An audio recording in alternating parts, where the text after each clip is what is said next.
You've been lied to. And it's not just you. We've all been lied to. Because for years, marketers have been told that if we get the right message to the right person at the right time, we'll get the right results. But the truth is that's only part of the story. Because if we stop at getting the right message to the right person at the right time, we stop short. We leave money on the table. And no marketer wants to do that. What we need to do is we need to get the right message to the right person at the right time and in the right way. And when I say in the right way, I mean in a brain-friendly way. So the late, great Daniel Kahneman, Nobel Prize-winning economist, puts it this way. He says, the brain doesn't like logical, rational, conscious thinking and will take any shortcut it can. So let's just let that sink in for a moment. The brain, the very thing we associate with, logical, rational, conscious thinking, turns out the brain doesn't like it. The brain likes to take the easy way out. It's a little lazy. And as a result, humans, over the ages, have developed certain decision-making shortcuts. What's a decision-making shortcut? It's an automatic, instinctive, reflexive response. Humans have developed these over the ages as a way to conserve mental energy because we couldn't possibly weigh every bit of information before making a decision, and we'd never get around to making any. So we've developed these hardwired behaviors, and we just kind of cruise along through life on autopilot. We encounter a situation, and we just default to these hardwired behaviors, giving the matter at hand little, if any, thought. So what does this mean to us as marketers? How do we use this information? Well, this presents a huge opportunity for us because what we can do is we can use what science has proven about human behavior in order to influence it.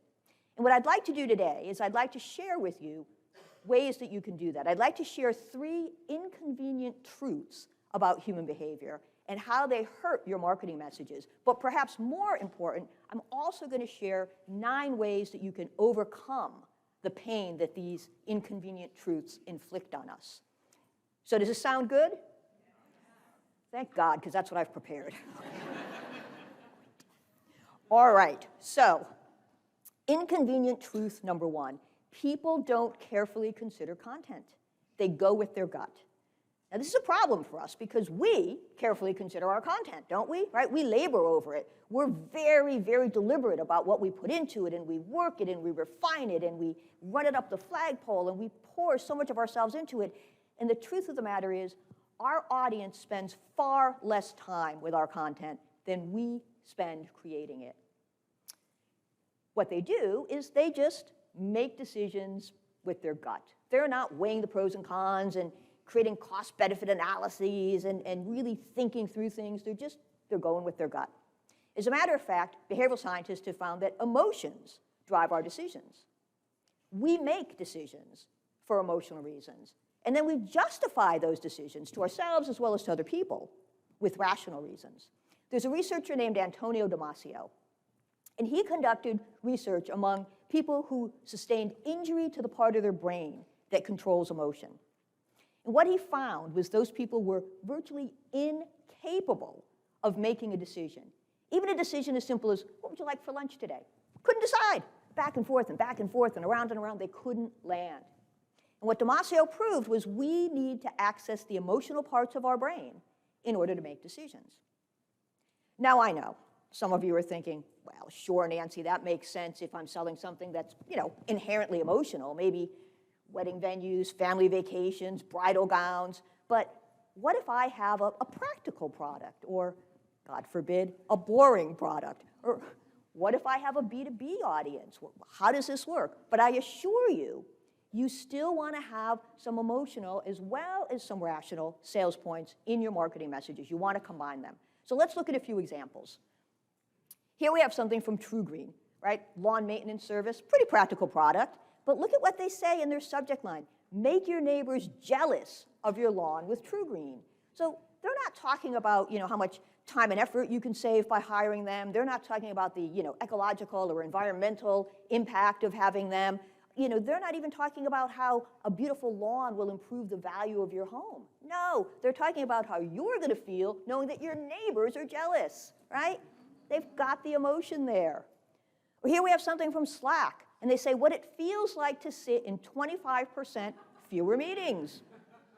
Right? They've even got the rainbows and the unicorns, right? They could be talking about you can be more efficient, you could be more effective, you can get more done, more productivity, but no, it's how it's going to feel.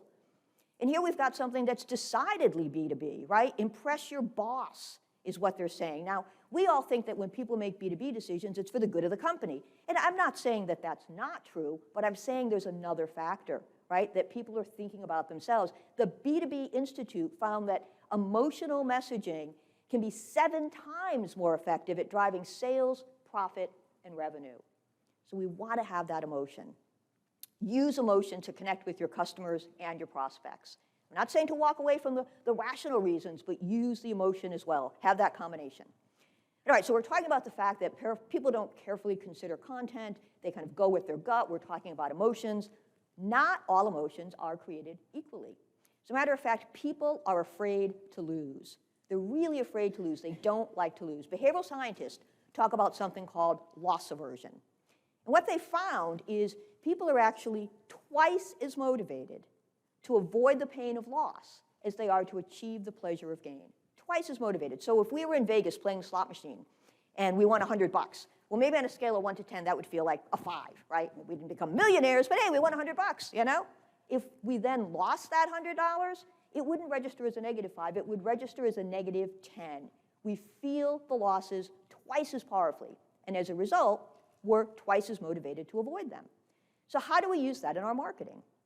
Well, here we have something from ProFlowers, and they say, order Kathy's gift today or pay more. Prices increase tomorrow. And you can just see somebody there going, what the heck? No, don't go tell people our prices are going up. Tell them they can save, right? Everyone loves to save. We want to tell people they can save. And you know what? Yes, people love to save. But you know what they like better than saving? They like knowing they didn't pay more for the same thing that the next guy paid less for, right? People don't want to overpay. Or here we've got a conference, and they say, hey, you know what? We have a fear of commitment, too. That's why you can buy a ticket now, and our refund policy lets you cancel for a full refund through the end of March, no questions asked. So what's going on there? They are allowing you to preserve your options. You don't have to lose an option. Typically, what happens? You read about a conference, and you think, all right, I'm going to buy a ticket and just keep my fingers crossed that on the dates of the conference, I can still attend. I haven't gotten too busy. Or you think, I have no idea if I'm going to be able to go to this conference. I'm going to wait to buy a ticket. And then as the conference gets closer, you look at your calendar, you're like, oh, it looks like I can make it. And you go to buy a ticket, and they've sold out. Or the prices have gone way up, right? It's a either-or conversation. I either do this or I do that. And in this case, they're saying, no, it's not an either-or. You can keep both of your options. And people don't like to lose things, including their options. They like to keep what they have. Well, here we've got an example from Ally, and they say 5 estate planning mistakes to avoid. And again, you could see somebody in the marketing department going, oh, no, we don't want to talk about mistakes. That's too negative. Let's make it positive. Let's talk about 5 estate planning moves to make, right? 5 estate planning success stories, right? Let's talk about something positive. And you know what? Those would be fine. That would be great content. It would be helpful content. It would be relevant content. But if you had to choose between the two, people want to know what mistakes to avoid, okay? They don't want to make the same mistakes, missteps, missed opportunities that other people have. Remember, avoiding pain beats achieving gain. We're twice as motivated to avoid the pain of loss. And all right, we're talking about emotion. We're talking about how people don't carefully consider our content. There's one last point I want to make in this particular inconvenient truth, and that is, if something is ours, we feel it's more valuable. When something is ours, we feel it's more valuable. There's a researcher named Richard Thaler. He won the Nobel Prize a few years ago, and he coined a term known as the endowment effect. What he found was when you want to get something, when you want to acquire something, well, obviously you value it. That's why you want to get it, right? But once it becomes yours, once it's yours, once you own it, you place even greater value on it. It's worth even more to you. It's why if I were going to sell my house, how would this work? I would call up a real estate agent. I'd say, hey, I want to sell my house. Real estate agent would say, okay, that's fine.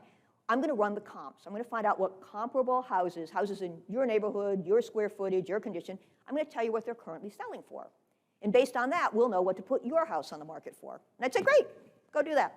A little while later, the real estate agent would call me back and say, okay, Nancy, I ran the comps. We're going to put your house on the market for X. And I would say, X? Oh, no, that's way too low, you know? It should be higher, more. Why? Because it's my house.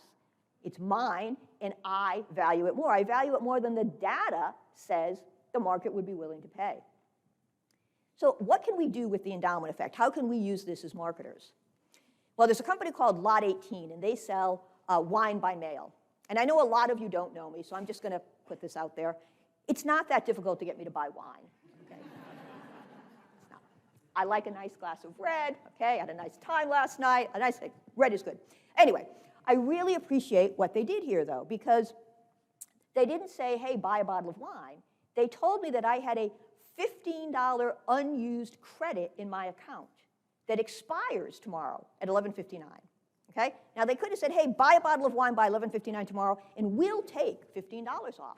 Buy a bottle by 11:59 tomorrow, and we'll give you a $15 discount. Buy a bottle by 11:59 tomorrow, and we'll send you a $15 rebate. But they didn't do any of that. No, they told me I had a $15 credit. Now, I know it's morning, but you guys are still mathematically with me here. It's the same thing. If I apply a $15 credit or if they give me a $15 discount, right? Mathematically, it's the same amount of money. But psychologically, these two things are worlds apart because the $15 credit is in my account, right? It's not a discount they have to give me. It's in my account, and it's going to expire at 11:59 tomorrow. It's worth more to me because it's mine. So the endowment effect can work really nicely with loss aversion. $15 credit was in my account. That's the endowment effect. Loss aversion expires at 11:59. Here's another example. This is for a bank. Banks are kind of boring products sometimes, and I do a lot of work with banks, but I'm just saying, compared to beer and donuts, right? But look at what they're doing. They want you to open a checking account, which is a very hard thing to do. And they say, present this certificate to receive a bonus of $500 when you open a new checking account. So they've put this certificate in your hands. If you throw it out, it's almost like throwing out $500, right? Like that certificate is worth $500, and now it's in your hands. All you have to do is open an account to get that $500. So you value it more. Because it's not just a line in a letter or in an email or in a blog. It's a piece of paper that you're holding. It's a certificate that's in your hands. Or here we have something from UPS. And they're like, hey, Nancy, we haven't seen you in a while. You haven't used your My UPS account. To keep your registration active, log in. Do nothing, and your registration will expire. Now, what do you suppose happens when somebody gets a message like that? Right away, they react against it. Right away, they're like, oh, no, you don't. That is my account. I set it up. You can't take it away from me. And if I have to log in just to prove to you who's boss, well, then that's what I'm going to do. Right? People react, right? They're possessive. They don't want to lose what they have. So, to recap, our first inconvenient truth about human behavior. People don't carefully consider content. They go with their gut. And that's why emotion is so important in our marketing messages. We want the emotional and the rational components. Not all emotion is created equally. Think about loss aversion. We're twice as motivated to avoid the pain of loss as we are to achieve the pleasure of gain. But you know what the problem is there? Think about it. In marketing, we're all about the gains, aren't we? The gains, the benefits, the advantages. All the wonderful things that will happen if you just do what I want you to do, if you just read my content, if you just reply. And I'm not saying benefits don't work, but I am saying we want to bake in some loss aversion, right? Because we know how powerful it is. And then the idea of the endowment effect. People value things more that they think of as theirs. So remind people what's theirs. You know, if you're a bank, talk about the amount of equity they've built up in their home. Or if they've been a long-term customer, talk about the, you know, how long they've been a customer and all the goodwill that's brought up, or built up, I should say. Send them something, whether it's a certificate or give them a credit in their account, or get them to imagine what it's like to be your customer, okay? You don't even have to give them something. Just get them to imagine how they would benefit if they used your product, if they used your service. And that word imagine is key, because when you use the word imagine, two things happen. One is, people's defenses go down. Because we're in imagination land. It's like being at Disney, right? It's pretend. We're just imagining, right? The pressure is off. The other thing is, when you ask someone to imagine something, they create a tailor-made mental picture for themselves, much better than one you could create for them. Because when you're asked to imagine something, you populate that mental picture with everything that's perfect for you. And if they start to imagine what it's like to be your customer, to benefit from your product or service, suddenly they don't want to lose that, right? They've created that feeling, they get the sense of what it's going to be like, and they don't want to give it up. All right, the second of our 3 inconvenient truths about human behavior is people are often influenced by factors they're not aware of. So we all think we make great decisions, right? We think that we know why we do what we do, when we do it. We all have a good reason for what we do. And by extension, we think that our customers and prospects do too. But that's not entirely true. Very often, there are other factors at play that influence our decisions, and we're not even aware of them, right? We think we know why we're doing what we're doing. If we're asked, we'll point to a legitimate reason. We'll even believe that legitimate reason. But the truth is, sometimes we're not even aware of why we do what we do. For example, having an option makes people more likely to choose.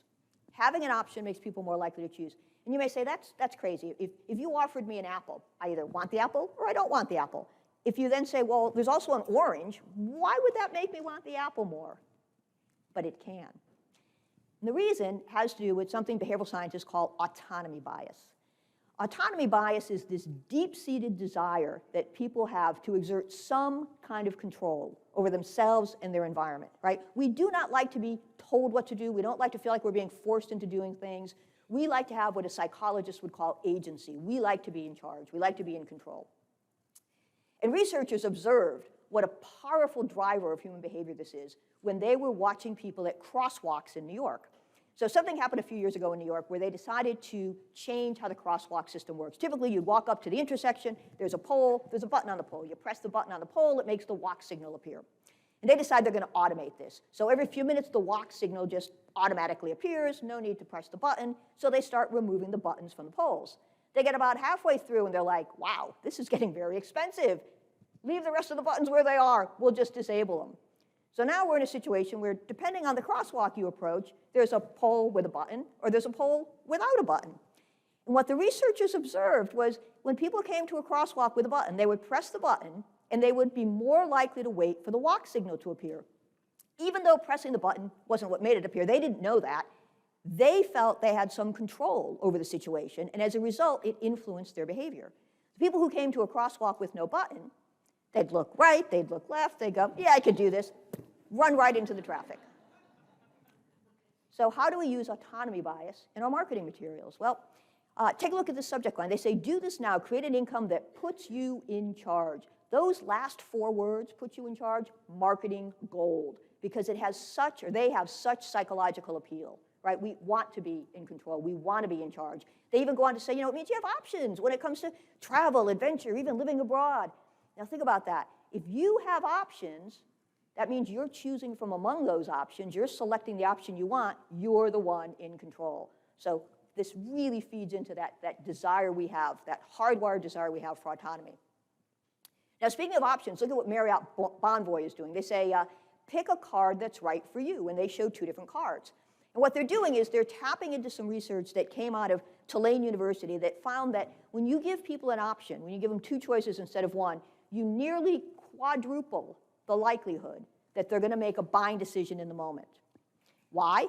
Well, if you put one thing down in front of someone, what happens? They're like, okay, the question is, do I or do I not want this? And there's no context, there's nothing to compare it to, and so as a result, we think, well, I'm going to do some research. I'm going to Google it. I'm going to talk to my colleagues. I'm going to talk to my family or my friends. And then what happens? Life intervenes. You don't do the Googling. You don't do the talking. And the buying moment disappears. But when you put 2 things in front of someone, the question goes from, do I or do I not want this, to, ooh, which of these 2 do I want, right? We make it easy. There's context. There's comparison. And as we said earlier, the brain likes to take the easy way out. No research involved here. I just have to choose between the 2. And the interesting thing is there is a 3rd option here in this email, right? The 3rd option is I don't want either. But we rarely go there. It doesn't even occur to us, right? We focus on, oh, which of these 2 do I want, as opposed to I don't want either of them. So providing choices can be incredibly powerful. And as we're talking about autonomy bias, there's one more technique I want to share with you. And it's called the BYAF technique. But you are free, BYAF. And what researchers have found is you can tell someone what you want them to do. You can ask them to do it. And if you follow your request with a phrase like, but you are free to choose, or the choice is yours, or it's up to you, you can, on average, double the likelihood that people will do what you're asking them to do. Why? Because you're reminding them, you're keeping it very top of mind that they're actively choosing. They're coming to the decision on their own. You're not forcing them or pressuring them to do something. So here, this is for a pizzeria. They say, take out, delivery, or dine in. The choice is yours. So the customer feels like they've got choices. And the pizzeria, they're going to win regardless, right? Because they're selling pizza. It's known as a Hobson's choice, actually. So remember, choices make people feel in charge. And humans have this deep-seated desire to feel like we're in charge, to exert some kind of control. So we're talking about the fact that we're influenced by factors that we're not even aware of, right? We're influenced by these factors. We think we know what we're doing, but sometimes there are other factors at play. It's like something puts a thumb on the scale and tilts us in one direction or another, and we're not even aware of it. And another one of those is that expectations influence people's behavior. Expectations influence people's behavior. And I know some of you are thinking, oh, Nancy, I'm not sure about that. Maybe, on a good day, with my children, what I expect of them influences their behavior. And it's got to be a good day. But the truth is, I'm marketing to adults, fully formed adults with their own likes and needs and wants and preferences. And what I expect of them, I'm not sure it's going to make a difference. But you may be surprised. Behavioral scientists talk about something called labeling. And what they found is when you label somebody as part of a group, they automatically start to behave like the other members in that group, even if they hadn't previously considered themselves to be a member of the group. So researchers in Chicago ran a study. Just before an election, they interviewed people about the upcoming election, about the candidates on the ballot, about the questions on the ballot, about their past voting history, demographic, psychographic information. And they took all of the answers, all of the information they collected, put it off to the side, and did nothing with it. And instead, what they did is they randomly, and that is the key word, they randomly put people into one group or another. And they went to one group and they said, you guys, you are the more politically active. And then they watched to see what was going to happen on election day. And what happened was 15% more of those people showed up to vote. Why? Because that's what politically active people do on election day. They vote. Now you may say to me, well, Nancy, it was only 15%. It wasn't 100%. And you're right? We can't wave a magic wand and make everybody do what we want every time. But if you could change a little language in your copy, in your content, and get a 15% spike, wouldn't that be worth it? I think so, right? So how do some marketers use labeling? Here's something from the IAPP. This is the International Association of Privacy Professionals. Who here has heard of them? They do a very good job at what they do. One person put up their hand. But I'm going to be here all day, you guys, all day. So the IAPP, they're running some advanced certification classes. So they send out this email, and they say, these classes are for career-minded privacy professionals like you. Now, prior to getting the email, you might have thought of yourself as somebody who worked in the privacy industry. Maybe you would have thought of yourself as a privacy professional. But it's unlikely you would have described yourself as a career-minded privacy professional. But you get the email, and you find yourself thinking, yeah, now that you mention it, I'm pretty good at what I do. I'm doing pretty well in this career. I intend to stay in it. Yeah, I am a career-minded privacy professional. And what would a career-minded privacy professional do? They'd take advantage of the advanced certification training. This company sold out every seat in every seminar in every city. Or here's something from a website for architects and interior designers. And the copy on the website says, our clients are discerning individuals that are seeking like-minded architects and interior designers. So you, as a potential customer, come upon that website and you're like, ooh, yeah, that's me. I am discerning. And as a result, this is the only company for me because they're like me. They're like-minded, right? They're going to be very discerning as well. Or here's something from the Next Big Idea magazine, and they say it's a last chance special for fans of our club. Now, prior to getting this, you might have said, yeah, I bought a thing or two from them. I don't want to call myself a fan of the club, but they've just called me a fan of the club, and they're giving me a special deal as a result. I better take advantage of it, right? So labeling can be incredibly powerful. You want to use labels that trigger the desired behavior. You want to label somebody in such a way that it's just a logical conclusion. It's a foregone conclusion. They're going to do what you're asking them to do. It's the path of least resistance. All right, so we're talking about the fact that we're influenced by things we're not even aware of, and it turns out that people are drawn to things that are different. People are drawn to things that are different. And you may say, well, gee, Nancy, I thought that people were drawn to things that they liked, or people are drawn to things that they're familiar with. And if you told me either of those two things, you would not be wrong. It's true. But they're also drawn to things that are different. Behavioral scientists talk about something called the von Restorff effect.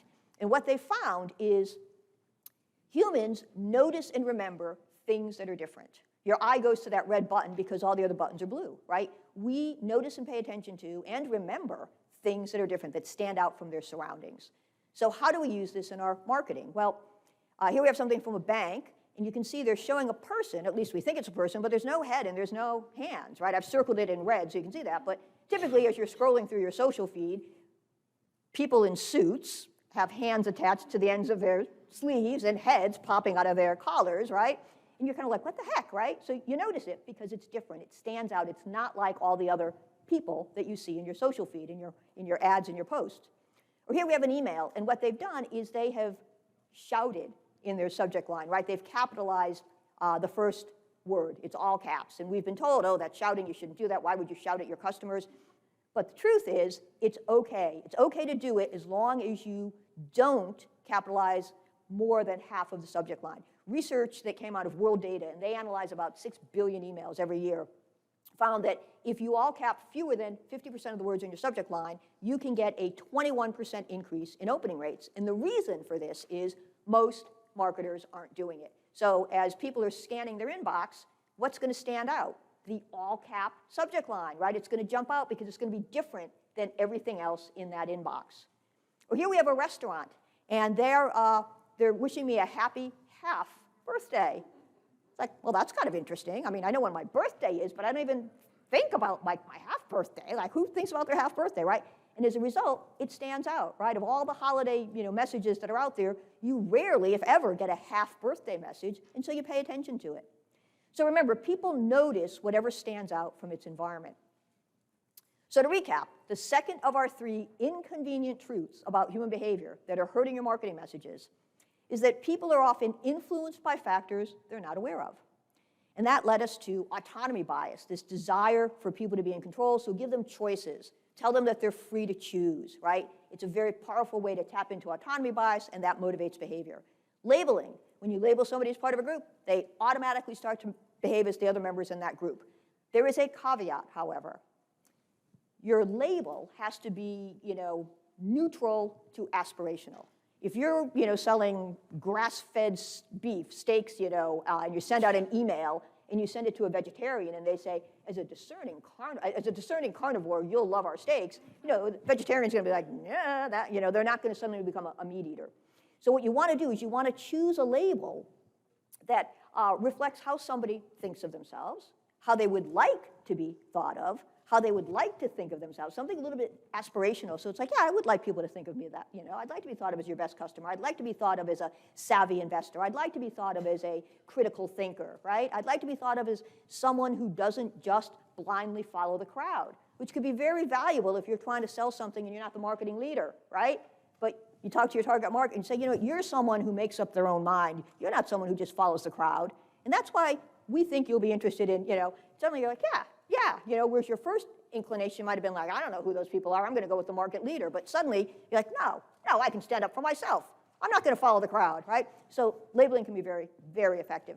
And then the von Restorff effect. We pay attention to and notice things that stand out from their surroundings. So look for ways you can do that with your visuals, your imagery, with the words that you choose. Just don't blend in. Don't do what everyone else is doing. I know it feels safe, but when you do that, you blend in. You're not going to stand out. And if you don't stand out, you don't get noticed. You don't get remembered. All right, the third of our 3 inconvenient truths that, about human behavior that hurt your marketing messages is that people earn money, but they don't get money. Okay, people earn money, but they don't get money.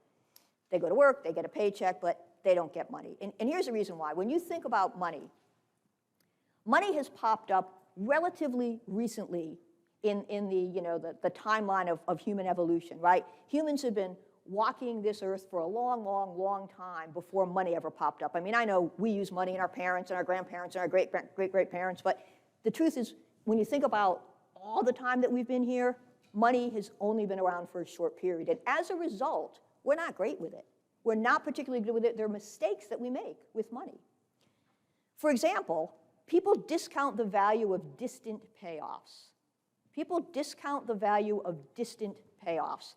Behavioral scientists have a term for this. They call it present focus bias. Basically what it means is we are interested in immediate gratification, right? We don't want to wait. We want what we want, and we want it now. We don't like to wait. And there have been a number of studies that kind of go along the lines of you can have $100 today or $110 tomorrow. Make a choice. And what happens is most people grab the $100 today. It's like, oh, I can have $100 today, I'm taking it. And then tomorrow comes, and they're like, I should have had out for the 110, right? But we want that instant gratification. We will prefer sooner, albeit smaller rewards, to later, albeit larger rewards, right? We want it and we want it now, even if it's at a cost to ourselves, right? We're too focused on the present. We discount the rewards of the future. So this is a double-edged sword for us, because if we're selling something with an immediate payoff, well, that's great, yeah, because that's how people are hardwired. But if you're marketing something that has a distant payoff, if you're marketing exercise equipment, vitamins, insurance, education, things where the payoff is further down the road, right? I don't do 10 minutes on the treadmill and drop 10 pounds. God, I wish that would work, but it doesn't, you know? So we have to overcome present focus bias. So how do we do that? Well, there are ways to do it, and I want to share some examples with you. Here's something from Ally, and they're trying to get people to buy CDs. So your CD doesn't come due for, I don't know, 9, 12, 24 months, so that's when you see the payoff. It's distant, right? So they say, we asked the future you if you wanted more money. You said yes. And you think, well, that kind of makes sense, because if you asked the present me if I wanted more money, I'd say yes, you know? So it makes sense that the future me would as well. So they're building that bridge between who you are today, who you know, and who you're going to be tomorrow, who you don't know. We're kind of strangers to our future selves, or our future selves are kind of strangers to us, I should say. But they're making that connection. Or here we have something from Southern New Hampshire University, and they say commencement is just around the corner. Can you picture yourself on stage? So that's important, because if you're going to go back to school, the payoff is going to come down the line, right? It could be a year or 2 years or 4 years or more, right? But if you can picture yourself, and I can picture myself today, because I am here today, I'm in the present. If I picture myself, but on that stage, it helps me go, oh, all right, that's where I want to be. Or here's something from a company that sells saving for retirement. And they say, think about yourself. Even juggling many financial commitments, you still choose when and where to spend your money. Do you want retirement to change that? You're like, well, heck no. I want to be able to make my own choices in retirement, too. Well, then you better sock away some money, right? So what you want to do is you want to build that bridge between the present and the future self. You want to get people to realize that who they are today, with the same likes and needs and wants and preferences, same person they're going to be in the future. So you better take care of that person. All right, so we're talking about the fact that people earn money, but they don't get money. People forget that money is fungible. Fungible is a wonderful word. All it really means is a dollar is a dollar is a dollar. A dollar is 100 pennies, right? Same dollar that you can use to buy a candy bar is the same dollar that you can use to put gas in your gas tank in your car, right? A dollar is a dollar is a dollar. But we don't think of it that way. We do something called mental accounting. We like to bucket our money, right? We like to put labels on our money and think, okay, well, this is my vacation money, this is my college money, this is my retirement money. And we don't want to take a dollar out of that vacation money and put it into our retirement money, because it's earmarked for vacation, right? We don't want to move it. But the truth is we can, but we don't like to do that. So rather than saying to people, no, you can do that, let's just work with how they already think. So here's a bank, and what they say is organize using buckets. You can open one account with our bank, and you can still earmark money for the Hawaiian vacation, for the vet bills, for the home improvements. They're making it easy for people to do what they're naturally going to do anyway. Or here's Saatva. They're a luxury mattress company, and they're so smart here. They're talking about tax refunds, because we think about our tax refund differently than we think about our paycheck, right? If you get $400 back from your taxes, that is very different than the $400 in your paycheck. Even though it's not, $400 is $400, but we're like, oh, no, it's like mad money, right? It's like, oh, it's my tax refund. So they're like, hey, spend it on the mattress, right? Or here's a company, and they know that there's a difference between safe money and riskier money. Some money I'll put in the market. Some money I can't. I cannot put this in. I'm putting it under my mattress, right? Like I cannot lose it, right? Got to be my safe money. And they're saying, you know what? There's a way to maximize the returns on your safe money. right? You don't have to put it under your mattress. You don't have to put it in a bank account. You can maybe consider an annuity. It's still going to be safe, and you'll earn better rates. So remember, people think about their money in categories.